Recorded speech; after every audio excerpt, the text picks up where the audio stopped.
Hello guys, Radhe Radhe. একটা video নিয়ে চলে আসলাম, রান্নার ভিডিও। বাঁধাকপি রান্না করছি। দেখো, তেল দিয়ে দিলাম, তারপর তেল গরম হয়ে যাওয়ার পরে জিরে, রসুন, আদা বাটা দিয়ে দিলাম।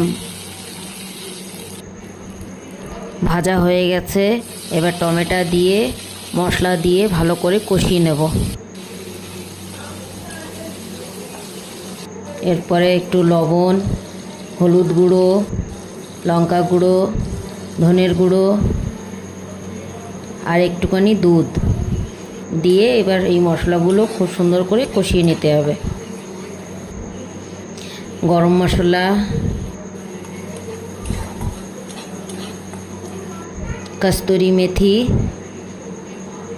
কস্তুরি মেথি দিলে সবজিতে খুব সুন্দর টেস্ট হয়।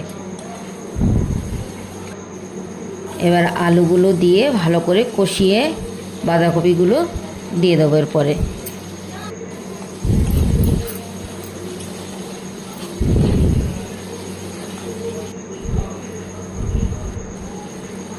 এই যে এবার বাঁধাকপিগুলো দিয়ে দিলাম, একটু নাড়িয়ে চাড়িয়ে এবার ঢেকে দেব। বাঁধাকপি হতে অনেক টাইম লাগে, তার জন্য আঁচটা একটু কম করে দিয়ে ভালো করে আস্তে আস্তে হবে।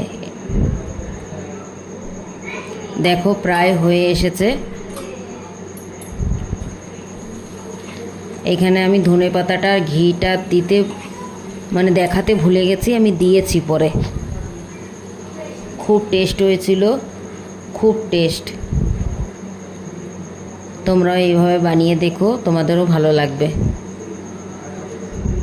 এই দেখো, আমাদের এটা চিনি ম্যাডাম সব সময় আমার কাছে থাকে, আমি যেখানে যাব আমার পিছন পিছন।